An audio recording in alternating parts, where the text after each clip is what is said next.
Hello, everybody, and welcome back to the school year. And what a school year it's going to be. I want to thank you all for being here and being part of what's going to be a very interesting and, I'm going to say it, it's going to be a fun journey. So, before we get started, let's address the elephant in the room, which is why am I still here? Well, if you look closely, you can tell it's because of the suit. Yeah. See, some of you know that Judy and I enjoy taking cultural weekends in Pittsburgh, and we were there in January, and we do dinner and symphony concert. And I wandered into a men's store, and they talked me into buying a suit, which I was thinking I'm really not going to need because I'm going to retire. But they were pretty persuasive, and I thought, what the heck? One more suit for my last semester. And so I got fitted in February and I was to pick it up on March 21st. And we know what happened in March. So at the end of June, I picked up the suit. I was like, yeah, I like this. It's nice. So I decided to stay and work a little longer. Well, that might actually not be the truth, but here is the truth. Why am I here? General McLean has been more to me than a place of employment, more than a place I go and get a paycheck. It's been home, a second home. It's been family to me, and it's been very important to me all these years. So when I was asked to stay because of the situation, I couldn't say no. It just felt like it was the right thing to do, and I continue to feel like it's the right thing to do. I think the board and the administrators felt pretty strongly that change in leadership at this time would be bad for the district and bad for the new leader coming in. I think a new leader wants to come in when they can be innovating and doing things related to education, not being worried full time about a virus. So I'm here, and I don't know how long I'm going to be here. I said I just want to get through till about mid-September, and then I'll start thinking about how long I'll be here. The board has decided that they'll do the search in spring. They think, and I agree, that they'll get more applicants at that time. And they've given me the option if I decide I want to leave, then they'll bring in interim. But we'll see. Much more to worry about now than that, and so I want to get to it. First of all, as I often do it, this presentation, which is very odd this year, being here. I'm in a room all by myself doing this. Really weird, but that's the way it is.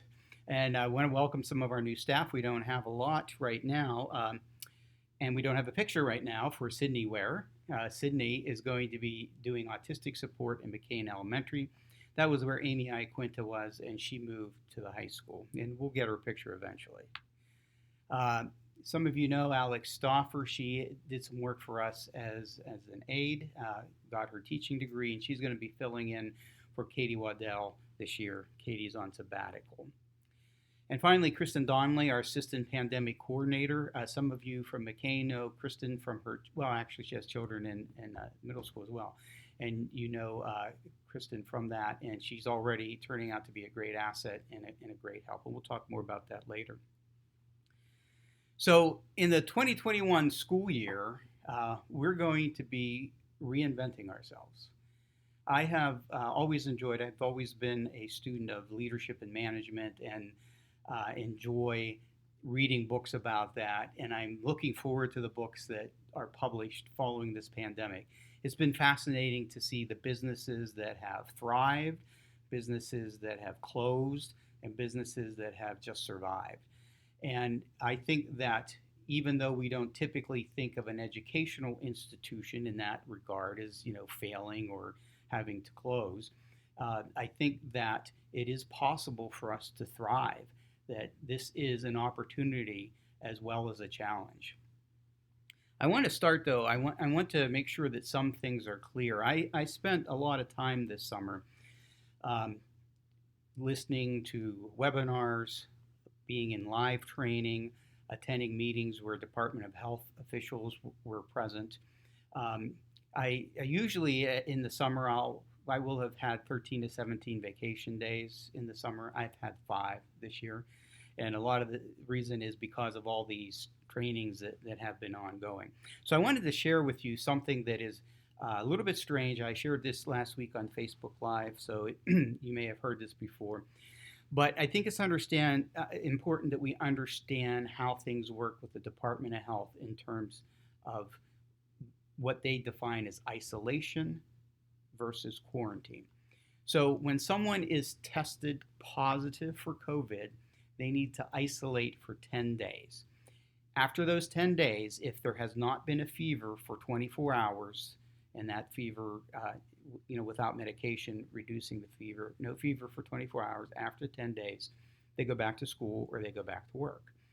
The health department told us it is very rare for anyone to be sick more than 10 days. Usually they're not sick even that long. And of course, we know it's the severe cases that go beyond 10 days. So they're back at it in 10 days. Quarantine is 14 days. And a person who comes in contact with a confirmed positive would quarantine 14 days from the date of contact. That's because the virus can manifest within 14 days. Now, usually it's pretty quick. It's maybe 2 to 3 days, but it is possible for it to be longer. So then that person would quarantine for 14 days. Now, here comes the real winner.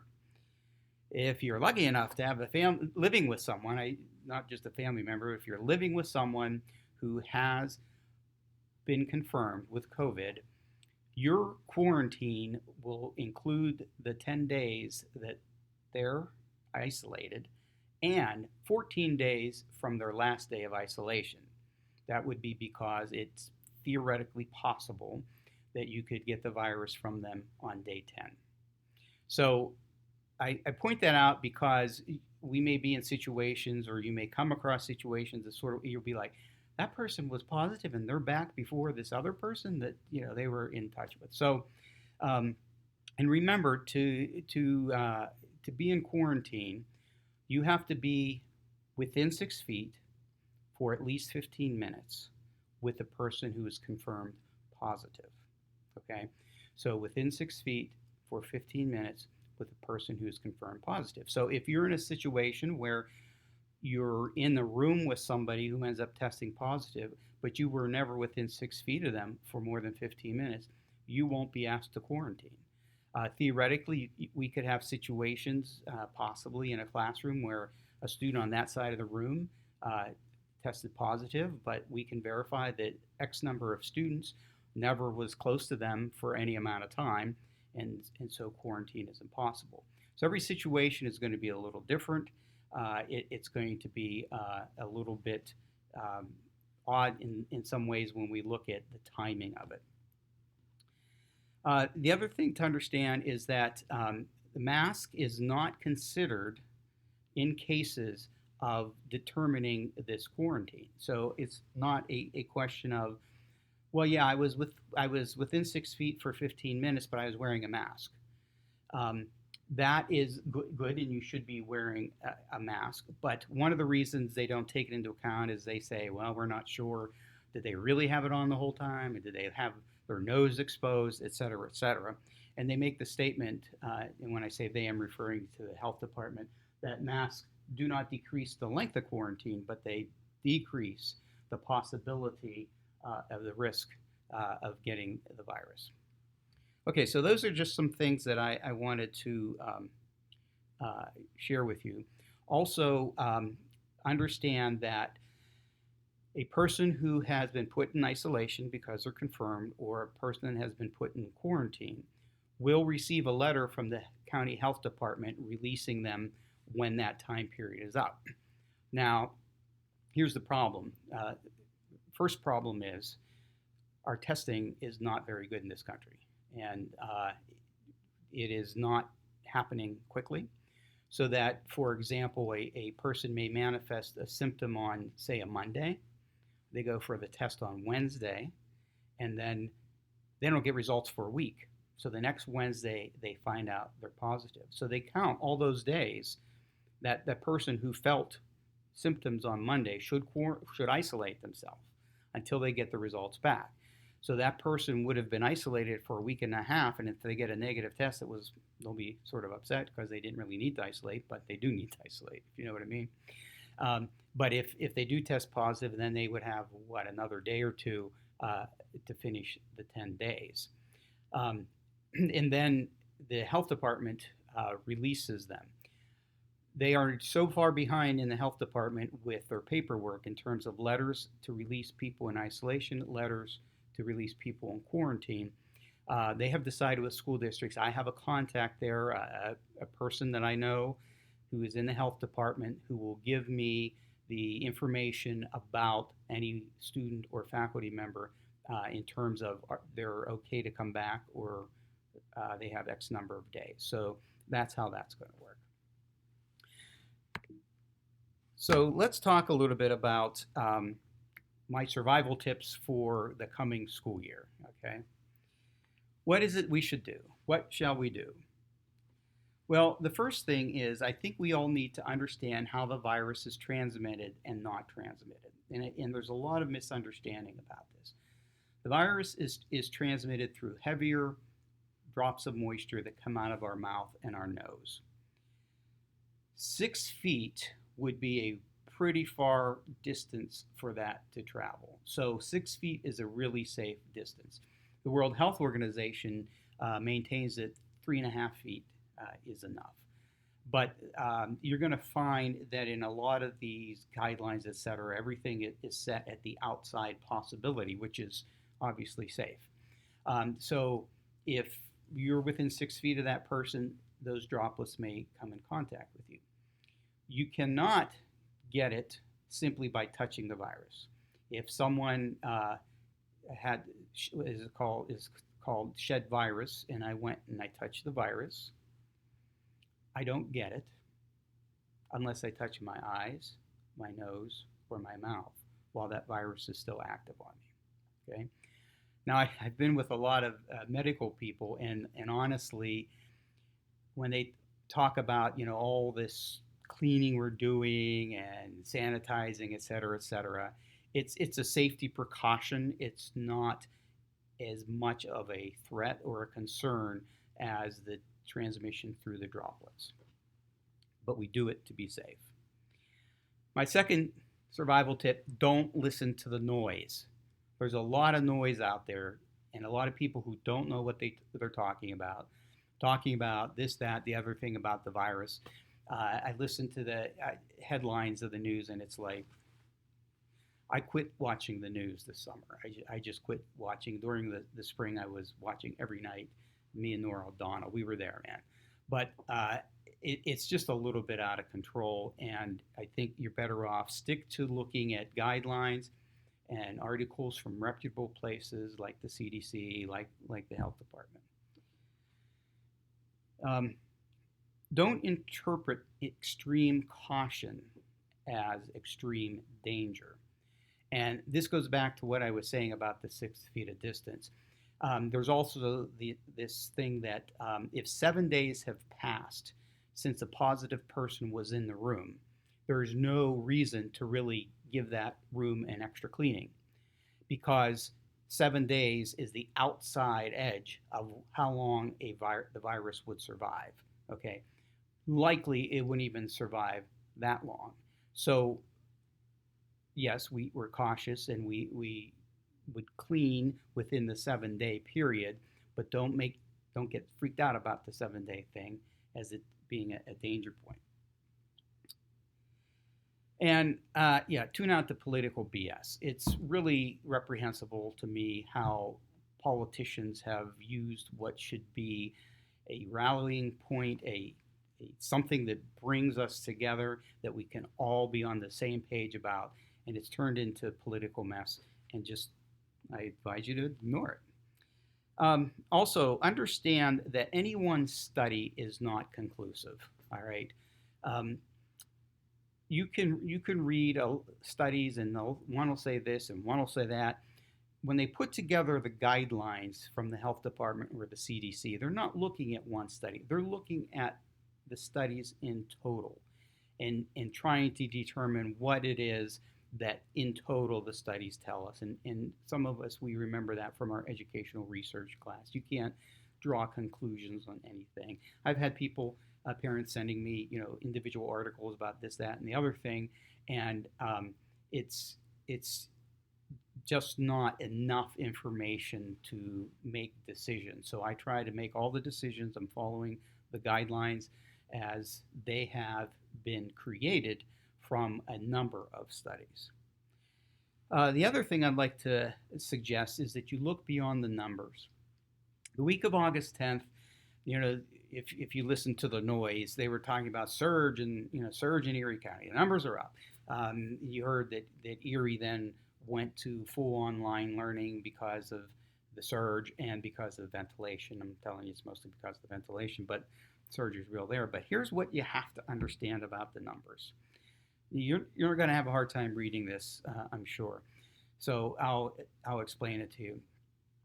If you take, on August 11th, I looked at confirmed cases by zip code. Okay, confirmed cases by zip code. In Edinburgh, 16412 zip code, and the McCain zip code, 16426. Those are our two major zip codes that make up the school district.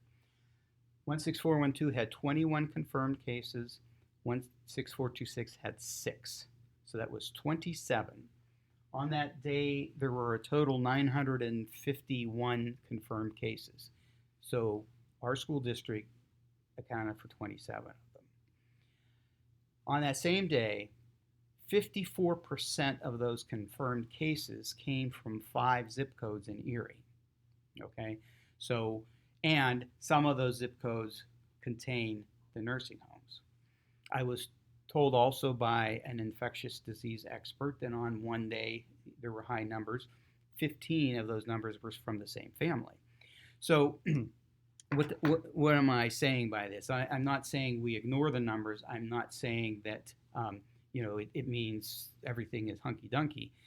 What I'm saying is you have to be careful and understand there's no reason to panic in certain situations because numbers in a certain area are going up if you don't live there. Now, of course, we have the concern. I understand, as I mentioned in my Lancer letter, the virus does not have boundaries, and people go into those areas, etc. But the expert also told me that from the beginning, this has been the pattern of the numbers, much lower in the outlying parts of the county. And it makes sense. Your higher density population area, you're going to see a lot more spread of the virus.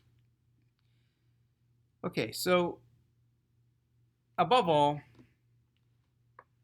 keep a sense of humor.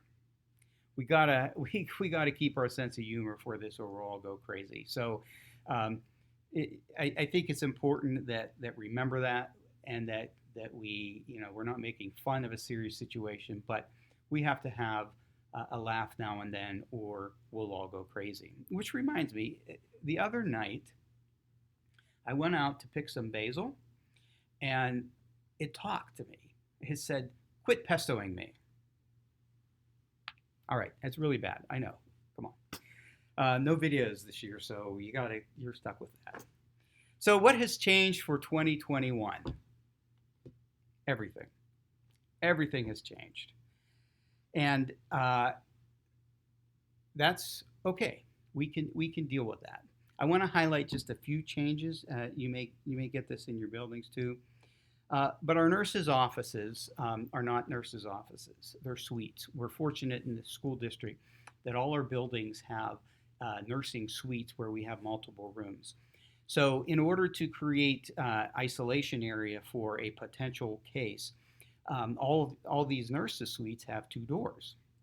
So for this year, it's going to be a different use of the doors. There will be a door to walk in if you're healthy, for example, kids getting their usual daily meds, and there will be a door to walk in if you're feeling ill. And they will be separated by nature of those rooms. Okay, so you'll see large signs that slap you in the face to let you know that. So, but just be aware of that. And if you do send a kid to the office, remind them which is the right, which door to go in. Our assistant pandemic coordinator, Kristen, is first and foremost a consultant. I felt that this idea came out of the Iroquois School District, and I thought that's a great idea to have a medical person, an extra medical person that can help me in terms of my understanding. She is also going to work directly with the nurses, and and she is also a connector for us. Her husband is the director of nursing at UPMC Hammett. She knows the infectious disease specialist very well and is going to meet with her every week. So we are going to have a real strong amount of resources for us throughout this entire year, which is going to be great. Water fountains, I wanted to let you know that so all the water fountains are disabled. You can't push the bar and get a drink, but you can fill a dispenser. However, the high school was the only school with a lot of those dispensers. We have ordered more, but like a lot of things during this COVID situation, they've been delayed in shipping. But we're hoping that the new fountains get here this week, and so that we can get them installed quickly, or at least very soon, and so everybody will be able to take their water bottle and fill it. And speaking of things like that, we're also waiting for some plexiglass table dividers to come in, and hopefully today the iPads are coming for the students in kindergarten and first grade. And you've probably had this story this summer. You ordered something and it'll be there, and it's not. All right. Spring of 2020, a time we will never forget. I remember very clearly March 13th, it was Friday, when the governor's order came. Next day we had an emergency meeting at the IU with all the superintendents, and there was like so many questions. And from that point on, for 3 weeks, it was 24/7 screen for me. The phone, the iPad, the computer, constantly, day and night. And finally, in week 3, which would have been our first week of teaching, on Friday afternoon, I remember this clearly. I was sitting at my desk in my den at about 1 o'clock on Friday afternoon, and for the first time, there wasn't something I had to do immediately. I actually had a moment to think about, well, what shall I do next? And what came to my mind was this: what the hell just happened? That's exactly what I thought. What just happened? Well, I'll tell you what just happened. An institution that for almost 60 years has been delivering quality education in a certain way, in 2 weeks shifted completely the way we did it. A major change. If you want to talk about change and innovation, there it is. And we did it pretty well. Some better than others, but overall, we did it pretty well. We made the change. We did what we always do at General McLean. We rise to the occasion. We keep our students foremost in our mind. We do what's best for them, and we make it work. I think that this school year, we're going to do the same thing, and we're going to do it even better than we did it in the spring. We're going to do what we've always done, which is take the resources we have, and we're going to meet kids where they are. Some of them are going to be online, some of them are going to be in front of us, and they're going to be all over the place in terms of their intellectual and skill development. But we're going to meet them where they are, and we're going to take them to the next level. We may find out this year that maybe schools are some of the safest places to be because they're monitored. There are adults there. It's not like college where they can go out to a party and not use their masks and have a whooping good time and spread the virus like crazy, like we're seeing happen. So maybe we'll find out that schools are some of the safest places to be. Maybe we'll find out that if the state or the federal government actually insists on going ahead with testing in the spring, maybe our reading and math scores will really shoot up because we're focusing on that this year. And Maybe we'll want to take some of the things that we learned from that and apply it to future years. Maybe we're going to find out that teaching online is something we can do pretty well, and we can become a formidable foe and a quality option for students instead of cyber charters, and save the money and put it into our own people doing our cyber school. There are a lot of things that we can learn this year, and a lot of things that we will do well, I'm sure. There will be challenges, there will be struggles, there will be many questions. But I'm confident, I really am. I'm confident that we're going to be fine, that we're going to have a successful year in terms of learning, in terms of safety. And I just would ask that everybody be calm and be committed to making this work and doing it together. Have a great year.